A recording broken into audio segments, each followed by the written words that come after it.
大家好，欢迎来到有时候小酒馆，我是 Terry。我是 Ray。今天那个熊的胃出了点状况，所以由 Ray 来代班，这样。不是因为英文周的关系吗？你就不要点破。好，因为我们这礼拜是英文周，然后语言周啦。对，然后所以我们等一下的节目都会用英文来进行。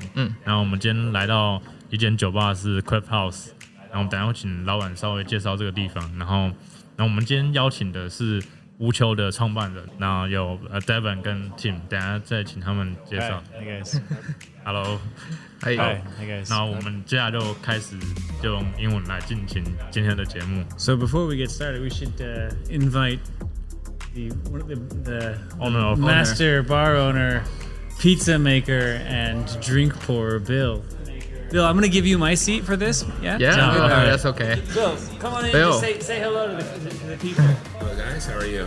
It's pretty cool. Can you introduce your craft house first? Sure. So we started Craft House a couple years ago. Yeah. And we wanted to specialize in craft beer only and handcraft an Italian style pizza, Neapolitan style pizza.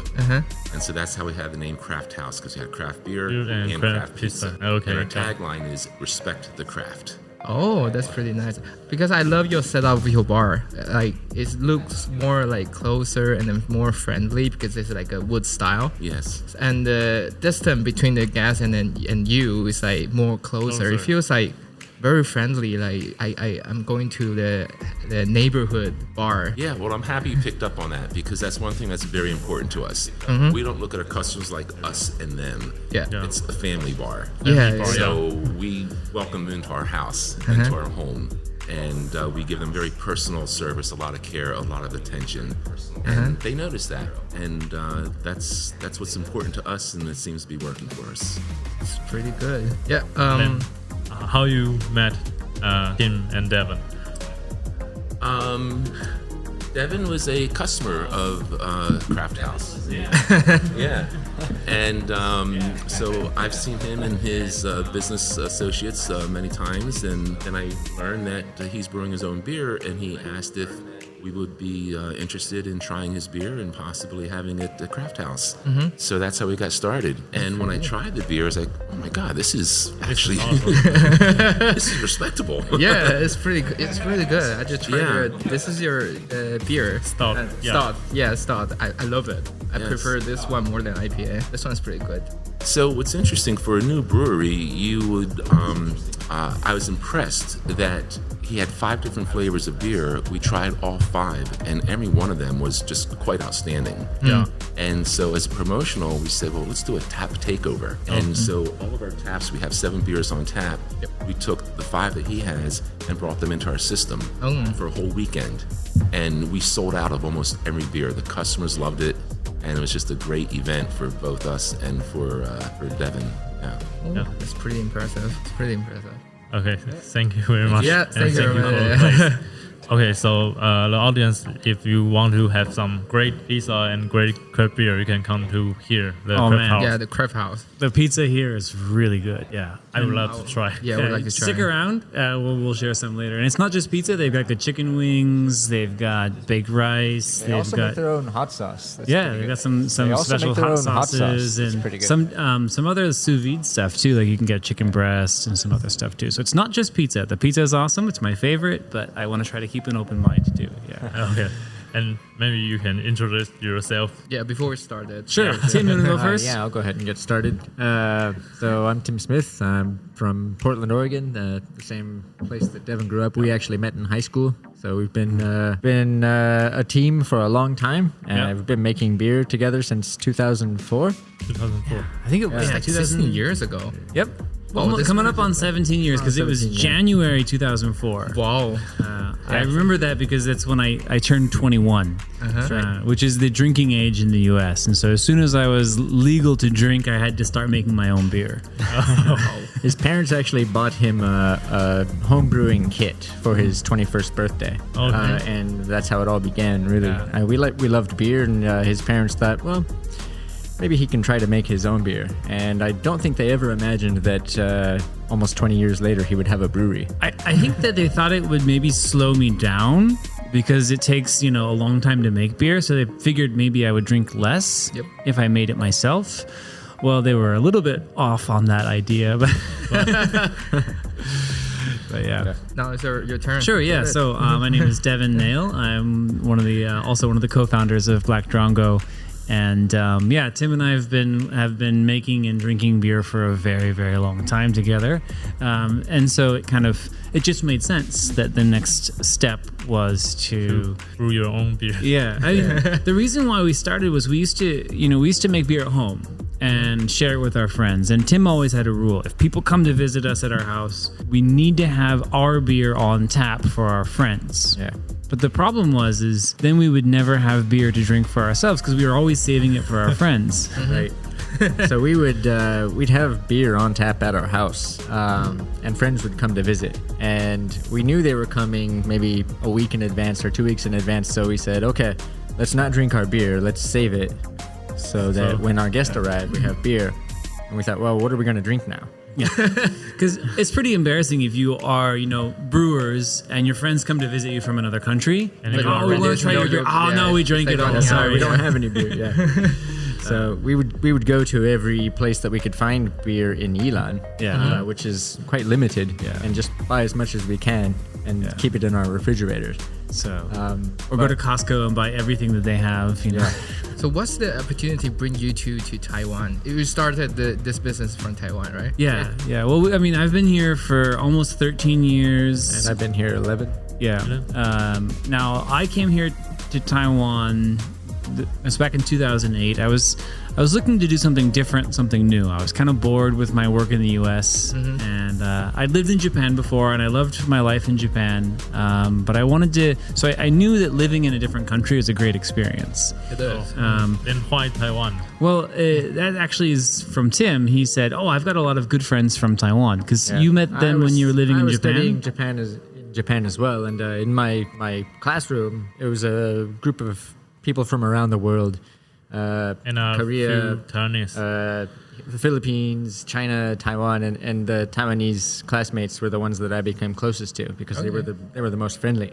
And I thought, wow, Taiwan seems like a cool place, and that's how I got interested, first of all, into moving to Taiwan. It is a cool place. Yeah, so at the time, Tim was getting ready to go to do a second year in Japan, right? That's right. But I was looking to go somewhere new, and he said, check out Taiwan, see if you like it. And I said, all right, sure, why not? I'll go see what's up. And I came here thinking maybe 1 or 2 years, work on my Chinese a little bit.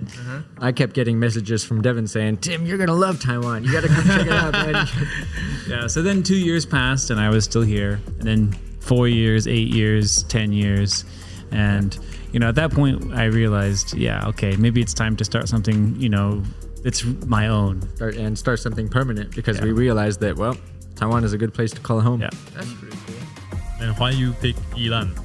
Is it the first place you... I lived in Taipei first, and then we both lived in Taipei I lived here for 3 years, I think, 2-3 years. Tim, you just lived there for I lived a in year, Taipei right? for 1 year, yeah. But we started going to Ilan for surfing. Yeah, almost daily. Yeah, daily. Like every day, depending on the season. If we had the chance, we'd maybe stay. We rented a little studio apartment in Tosan, and every Friday night after work, I'd jump on the train, go to Tosan, stay at the apartment, and then Friday, Saturday, Sunday, I'd stay there. And then serving all weekend. And then maybe a couple nights a week, maybe Wednesday night if I didn't have to work early on Thursday, for example, I'd stay out there too. Okay. And so then I realized I'm paying this much money for my house in Taipei. And I stay there 3 nights a week. Why not I'm paying just move to Ilan? This much for my place in Ilan, and I'm staying there 4 nights a week. It's much cheaper. What if we just looked at finding a place in Ilan? So that was more than 10 years ago that we both decided that we come here all the time anyway. Why not just live in Ilan? And water quality in Ilan is also well. Is that also that, my friend? Point is for that you? one of the? That's a lucky coincidence. It's a lucky coincidence. We talked about it before. We talked about the possibility of opening a brewery, and it wasn't so much about the water quality as it was all over Taiwan. every couple of years there's a drought. There's not enough rain. And there's not enough water. And Yilan never has that. There's always enough water. Rain. There's always plenty of water. Right now So we thought, you know what? That's an advantage. If we are going to open a brewery, it's going to be better in Yilan because there are no restrictions to the water. You don't have to ever worry about like how much water can we use this month, you know? Because beer is mostly water. Yeah. That's why I drink so much. 90% water. Yeah. But is it the water different to like change the flavor of beer? Yeah, totally. The quality of the water does impact the flavor of your beer. I mean, the minerals in the water will make the beer, you know, it'll bring out different flavors.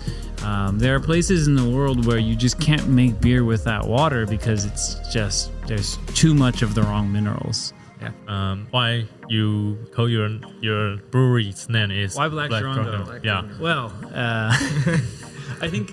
So, for those of you who aren't familiar with the bird black drongo, it's a really common bird that lives in the countryside in Yilan. Anywhere you go in Yilan, you can see that bird. It's that bird here on our shirts. It's the one on our growlers. It's our logo. I have right? one T-shirt. You give me. Yeah, nice shirt. Oh man, we'll get you one.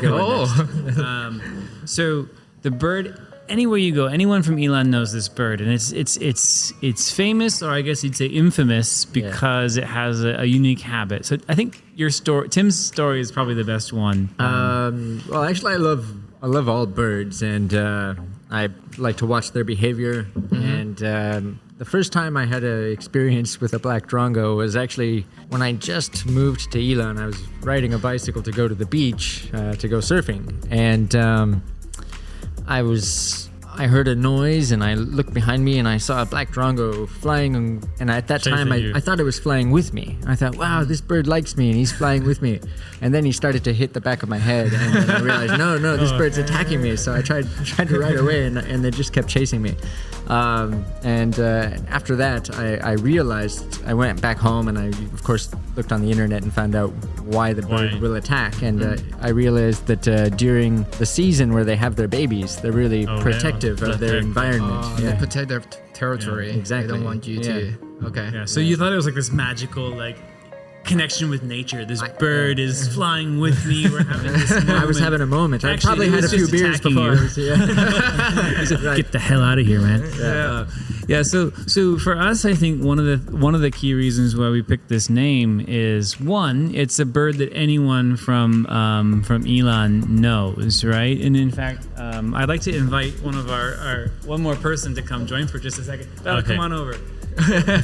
This is our third partner. Our company, we only have 3 people in the whole company. Bella's the third. Hi, Bella. Hi, I'm Bella. Hello. So quick question for you, Bella. Have you ever been chased by a black drongo? Yes, and actually my first experience is also interesting and funny. So when I was maybe 14 years old or 15 years old, of course I'm the people from Yilan, so I've been chased by black drongo. I heard about it. Yes. Yeah, I heard about it before the first time I've been chased. So I was riding my bike, and of course in Yilan, so a lot of feel around me, and then I really feel relaxing. It's a really nice afternoon, so I ride my bike. I try to kind of singing, and then I heard a bird sound. I thought, oh wow, this bird sound. Sing with you. Yeah, the bird sing with me and also follow me. Wow, it was so nice. So I tried to mimic his sound. And then he started to attack you. Yeah, start to attack me. Oh, okay, this is the black drongo. Okay, I should just run away. Yeah, and it's the first time I think, kind of hurt, but after a couple years, and then I had the experience again. And actually, it's not really hurt. Yeah, you get used to it after a while. Yeah. Anyway, this is my story. Kind of like a massage. Yeah, maybe. Yeah, thanks, Bella. Yeah, No thank you. I wanted to ask Bella to come in and say that for a couple of reasons. One, because Bella is also a very, very important part of our brewery. Right. She's done so much in terms of keeping the important things moving, like our government application. But also, she also is really great with, managing our local customer business as well. So thank you, Bella. I've always thought of our team of 3 kind of as the important ingredients of beer. Whereas, of course, there's water, but then behind water, there's malt, hops, and yeast. I've always thought of Devin being hops because I'll take it. He's the personality, and he's the first thing you notice in a beer. And I've often thought of myself as the malt because I'm the backbone and I'm the one that keeps things moving under the radar. And I've always thought the bellow is the yeast because she's doing the stuff that nobody sees. And doing all the hard work. And yeast is always forgotten, right? In beer, we think, oh yeah, beer's about hops, beer's about malt, but no, yeast is the real, the hidden contributor for beer, for sure. And there's also one connection between your brewery and Black Drungo. Because you only supply the draft beer, right? So that's the second thing, is that we wanted something that everyone from Ilan knows. But the other thing was, we've been living in Ilan for a very long time, and Ilan is a beautiful place. It's got some really incredible nature, but the thing that's happening in Ilan is it's developing so fast. And it's not developing in the most sustainable way. We all used to live in Jiaoxi, and Jiaoxi is one of the most beautiful parts of the county, but it's also the part that's been developed so quickly. Because of the hot spring. Exactly. And so there's, when we moved there 10 years ago, it was a quiet little town, and now it's, there's probably at least 15 high-rise buildings there, maybe 20 at this population point. Doubles on the weekend. Easily. And it's happening kind of all over the place. In Ilan is the development, there's a lot of focus on how do we develop quickly without being sustainable. So for us also, we're looking at how can we be a responsible brewery in terms of sustainability. So we try to do everything we can to be as close to zero waste as possible. So one of the things that we would hate to see is if we went to the beach one day and we saw an empty can of our beer. Empty Black Drungo can on that the would beach. be heartbreaking, right? So instead we decided we're not doing any single-use packaging, so no cans, no bottles, and that's inconvenient. And it's also hard for business because a lot of places, you have to have taps to sell our beer. But we just decided we're not going to compromise, and we want to make sure that we focus on how to have something that's not going to have not creating any additional garbage or waste that just gets thrown away. I mean, you can recycle it, but a lot of stuff doesn't get recycled. And even when you do, it still takes a lot of energy to melt an aluminum can or melt a glass bottle and reshape it, right? The other thing is it's much harder to break a habit that you already have. If you already package your product in cans or bottles, it's going to be much harder to stop packaging it. But we were starting up and we thought, well, it's going to be a lot easier if we don't start. And it's inconvenient, but we also thought, you know what? There's a lot of other good breweries in Taiwan that do put their beer in bottles and cans. If people want, they can drink that. That's fine. And if they decide that I want to have a Black Drungo, they're going to have to find a place, inconvenienced a little bit to find a place to get a Black Drungo. So we've also started using these growlers, which a growler is so common and popular where we come from. You can fill a growler like this at most gas stations in Portland, Oregon. Convenience stores. They have a place where they have beer that you can fill up your growler, maybe 5 or 6 different choices of craft beer all over the place. And we think that's something that Taiwan can have too, because Taiwanese people, they love the environment. They care about the environment. And you see everyone has their little bag with their reusable chopsticks and spoon and straw that they carry with them all the time, and we could do that with this too, right? In fact, you may notice here in the foreground is our Black Drungo growler. If you look in the background there, you can see that ChynaHouse actually also sells their growlers, so people who live in the neighborhood can fill their beer up here, not just with Black Drungo, with any beers that they have on tap. So we're excited to see more people kind of going forward with the reusable, refillable container. If you're going to have a dinner with your friends, just take a growler. Fill up 2 liters of beer. It lasts a few days, maybe 3 or 4 days. But if you plan ahead, you know when you're going to do it. Fill it up, take it home, drink it. That's how most of us drink beer, right? And also in these few years, like Taiwan is very popular of camping. Yeah, these ones are this also is great for camping, right? Growlers are So perfect for camping. these are insulated too, so they'll keep the beer cool for I think about 7 or 8 hours. So I mean, if you've got a cooler full of ice, it'll be cold for your whole camping trip for sure. Yeah, I can mention that. Yeah, That's right. and you know, for us, we don't care if it's ours or someone else's. You put any. I mean, there's a number of different breweries who have growlers like this. Yeah. We don't care what logo fact, is on you the can bring container. anything to our brewery. We're happy to fill it for Yeah. you. Like if somebody wanted to bring a milk jug and put beer in it, they could. We Gas can. We would. We'd say, this that might this is not taste interesting. good. It might not taste good later. But go, feel free. Yeah. Yeah, Got it. because it's it's just beer. Drink it, right? Okay, then introduce the flavor you have now today. Yeah, how many flavor right now of you your have? beer? Right now we've got 5. Yeah.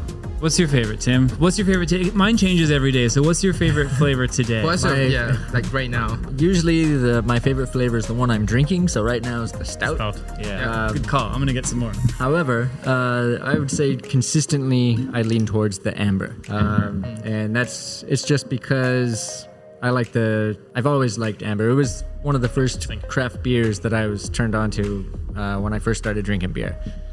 So when I drink the amber, it's kind of reminds me of when I first started growing up. Yeah, amber reminds very me nostalgic. of my dad. Yeah. So every time you drink, like you flashback, like the memory you've Sometimes, seen not your every family. time. Not every time. So if I take a break from it for a while and then I go back and I drink the amber and I think, all right, yeah, I remember. But brewing beer, the disadvantage is that we have access to all our beer anytime we want. So we get tired of our beer sometimes. But you only get tired of it like if it's the one that you have on tap at home, right? That's true. Yeah. So usually, I mean, Tim and I will have a couple of our beers on tap at home, and whichever 2 I have at home, by the end, when the keg is kind of less than half full, I'll be okay. I've been drinking stout for the last 2 weeks. I'm getting a little bit tired of it. But then when I switch it out and get something else, I'll go back to it. I'm like, oh yeah, I still like this. This is. We also have a pretty good habit of keeping. So the beers that I have on tap at my house are different from the beers that Devin has on tap at his house. And if I get tired of the beer at my house, I'll go to Devin's house. Go to his house. Yeah. And conveniently, right now we live about 5-minute walk from each other, so that's okay. it works out. Yeah. So I just try your stout. So we mentioned stout. We IPA, mentioned amber. We have 2 IPAs. 2 IPAs. We have we call it IPA. Yeah. And then we have classic IPA. One thing for our beers is we wanted to not give our beers crazy names. A lot of breweries love to give their beers fun or creative names, and that's cool. That's fun, cool. Yeah. But The only problem is we had trouble remembering. Like we drank a beer and we really liked it, and we said, "What was that beer? What was the brewery's name?" Right. And we couldn't remember. Remember the because- name, so it's like, which brewery is it that makes the Flappy Astronaut? I can't remember. What is that? The brewery is the Flappy Astronaut. No, but and if they stop making that one beer, then I'll never remember the name of the brewery. So a lot of our purpose as a brewery is also to kind of go back to the classics. And so the beer styles we make are very traditional, classic sort of craft beer styles from the last maybe 20 years ago. Yeah. And so if you look at that era, basically the era when we started drinking beer, which is, about 20 years ago. The beers back then, you had breweries that, from where we come from, breweries like Full Sail. Their beers were called Full Sail Amber, Full Sail IPA, Full Sail's Pale Ale, Full Sail Stout. They didn't give them these, the fancy name. They just called it, this is our name of our brewery, this is the style of beer that it is. Right. So anyway, we have 2 IPAs because, there's a lot of different styles of IPA. So our IPA is a bit more of a modern style IPA, which has the hops that generally bring more fruity, tropical flavors, a little bit lower bitterness. That's the one you had today. And then our classic IPA is the one from, it's what IPA tasted like West Coast 15 years ago. It's what an West IPA would taste what like you call a 20 West Coast years, IPA 15 now, years ago. which is that more bittering hop, sort of piney, earthy, in your face sort of beer. Like an old school beer. Exactly. I mean, it's funny to think that something, I guess 20 years ago is old school. When you get close to 40, you start to realize that things that happened in your lifetime are old school. Yeah, it's like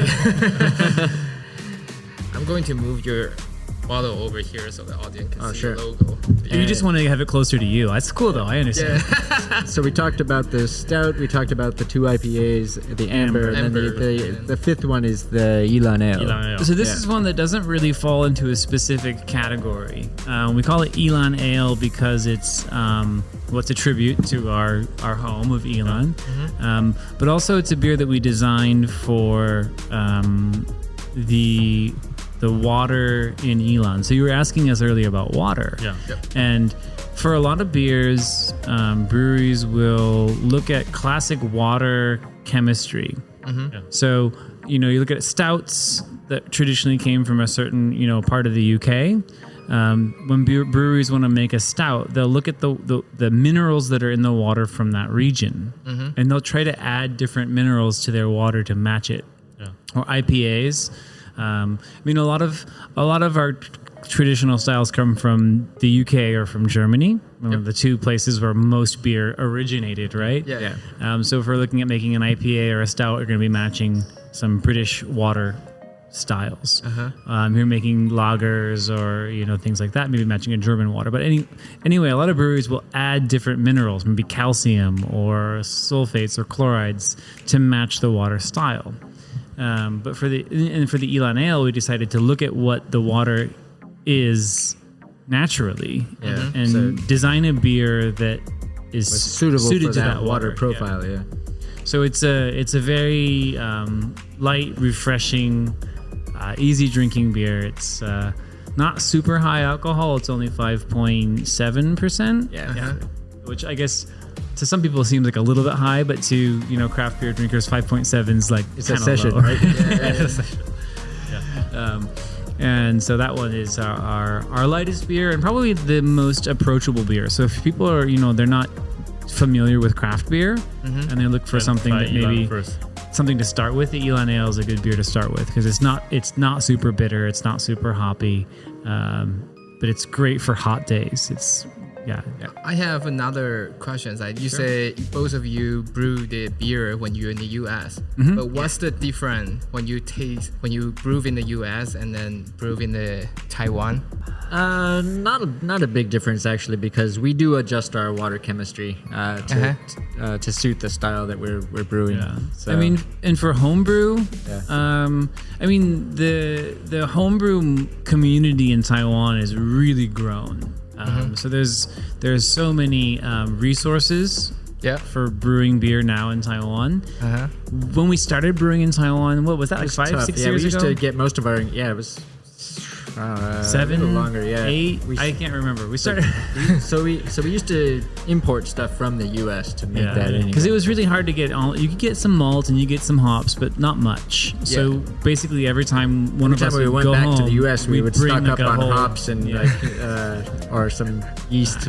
But now it's really easy. Like if you wanna start brewing, it's not as easy as brewing in the U.S. because there's just the marketplace for buying equipment and ingredients in the U.S. is just amazing everywhere. Even a small town will have a store that you can walk into and you can just pick up this stuff. Basically, if you imagine a town like Ilan in the United States would probably have at least 2 stores that sell supplies for brewing beer. Wow. And you can buy most of your brewing supplies you need from like PC Home or whatever in the U.S. like almost anything. And Taiwan's getting close to that. There's quite a few people. There's a great one. There's a guy called Lenny who runs a company called Bacon Brew. Bake and then the letter N and then brew. So bake and brew. And he provides hops, malt, ingredients, brewing salts, equipment, everything. And actually, our brewery we still get a lot of our ingredients directly from him because his customer service is just so good that we. So his ingredients also come from Taiwan. They import mostly from the US? imported, Because Taiwan doesn't really grow malt or barley for malt. There are some locally grown hops. Actually, I think that Taiwan Head Brewers just released. Yeah, they just released. Did you try it? Yeah, I tried How it was yesterday. It's kind of fresh, and it's not that piney and not fruity, but with some growth. Oh, cool. Okay. Where did you try it?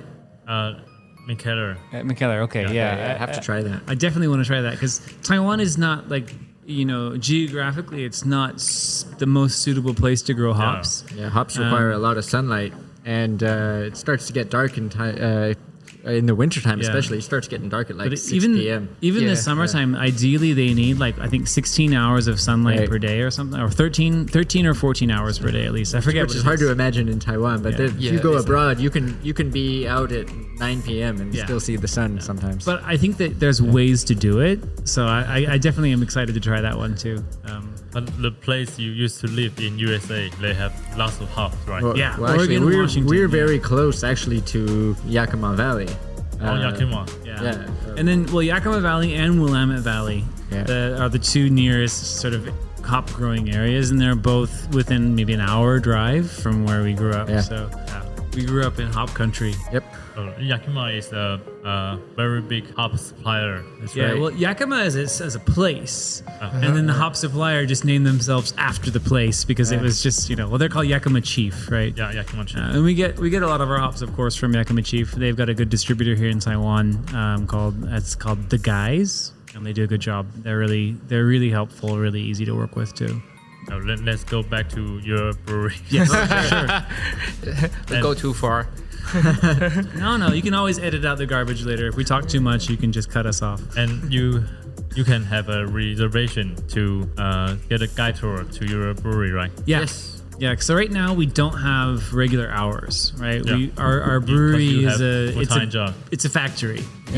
We both work Monday through Friday, full time, and the brewery is usually a nights and weekend job for us. But send us a message on Facebook, and Bella, who you just heard earlier and saw earlier, Bella is awesome at reading and responding to messages to schedule time to come check out the brewery. We can do some samples and tastes of all 5 styles. And we are planning in the future to have a tap room, tasting room. Not really not really a full bar, but it's just a place area for people to come and get their growler filled and try the different styles that they want. Yeah. But we will have in the future. We're planning to have regular hours, probably at least 3 days a week, maybe Friday, Saturday, Sunday. Will also be Yilan. Yeah, it's in our brewery, in our just brewery. the front end of our production area. Okay. It's not your typical. Terry, you've been there. It's not like the typical tourist factory, the Guangguang Gongchang in Taiwan, right? Yeah, because then you say you are the more smallest brewery Well, in Taiwan. that might not be true anymore. Really? Yeah. There's a lot of new breweries popping up. Yeah. And, In fact, I think I just edited our website this morning just to be safe because we don't want to make a claim that's not true. Our claim was always we are Taiwan's smallest craft brewery, but we think there might be another one. there's a new one in Kaohsiung that's smaller than us, or at least like the same as us. Either way, we don't want to make a claim that's not true. So we are one of the smallest. The coolest one. Yeah. We're the smallest one in the north part of Taiwan. Definitely the smallest is north of Taichung or whatever it is. Anything you want to say to the audience? I mean, the thing that I guess is most important to me is we believe that craft beer is just getting started in Taiwan. Yeah. And we want to see more breweries. Right.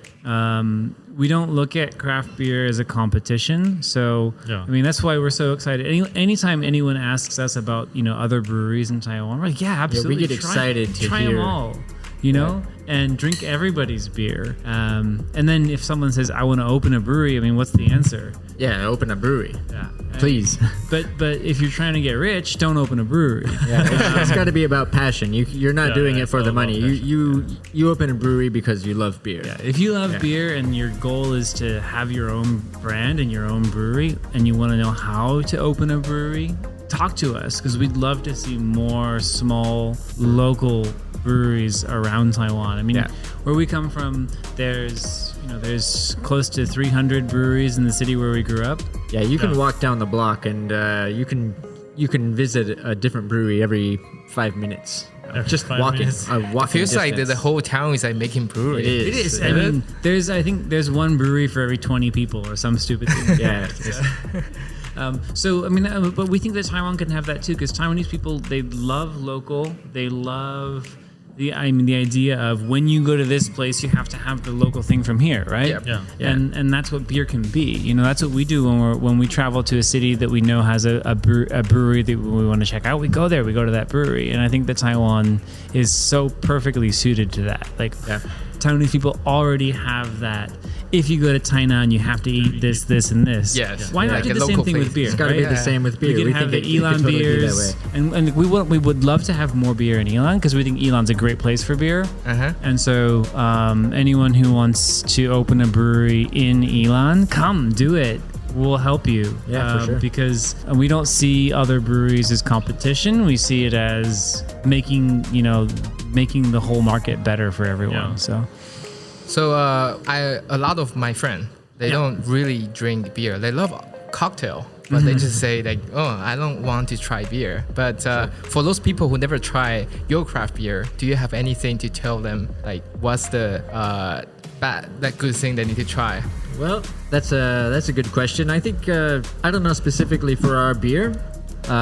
When we first started drinking craft beer, we didn't really tend to go for the traditional flavors. We tried something that seemed interesting. So we would get a beer that had a fruit or something that we liked in it. Like I remember there was a Pyramid Brewery back where we were from that had an apricot ale. Apricot ale, yeah. And we were like, wow, apricot, that looks cool. So we bought it, cool. and we drank it, and we liked it. And then after a while, drinking those beers, we thought, well, I wonder what this brewery also has this beer. Let's try it. And we started to like the more traditional stuff later. Now Taiwan right now has a lot of really creative stuff. Breweries in Taiwan are making a lot of beers with really unique flavors. Some of them really unique to Taiwan. There's even a papaya milk IPA from a brewery called Modern House. So just it's so wild and so fun, but it's a really good beer. It's a good way to get introduced to craft beer. I think that there are enough breweries doing that in Taiwan that eventually people will start to get curious about what does the traditional one taste like, and then that's where they'll find us. I mean, that's what we don't make those styles of beer. We don't have like a fruit beer, or raspberry vanilla cheesecake IPA. Like a hamburger beer. That sounds. It could happen.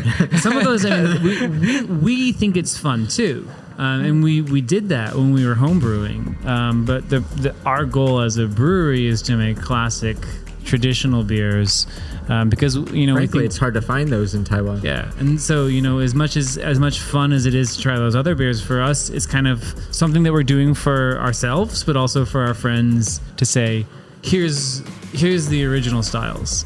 And for people who are kind of looking for something that doesn't have crazy fruit or tea or spices added to it, we've got those for you. If you want the other stuff, we can show you all the cool ones because there's a ton, right? For my opinions, I think those creative beers that's very easy to introduce to those who don't drink beers. Yes, that's right. And you will be very happy to try that.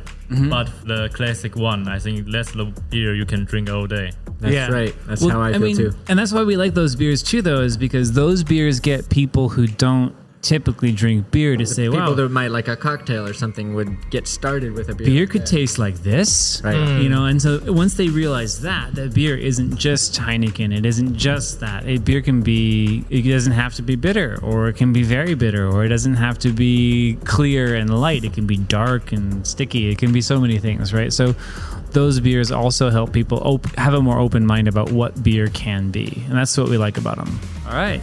Okay. Anything else? Awesome. Yeah. So thanks so much for taking the time to talk to us, and also want to thank our friends here at ChynaHouse for letting us use their space in their not yet open hours.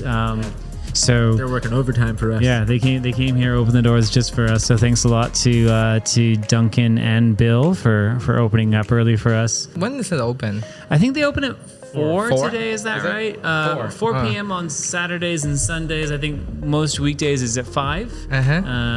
And open 7 days a week. And they have 2 of our beers on tap. They have currently the Classic IPA and the Elan Ale. Both on tap. And so if you want to come down and try either one of those 2 beers, ChynaHouse, 7 days a week. Make sure you if you like their beer, get a pizza, get some chicken wings. You can get a growler to go. They've even got growlers to go. So and they also do food to go. So if you want to take some food and beer back to your family, you can do that too. If you like their beer, just leave the comment below and this episode. Please do. Thanks a lot, guys. Thank you guys. Cool. Thank you. Okay,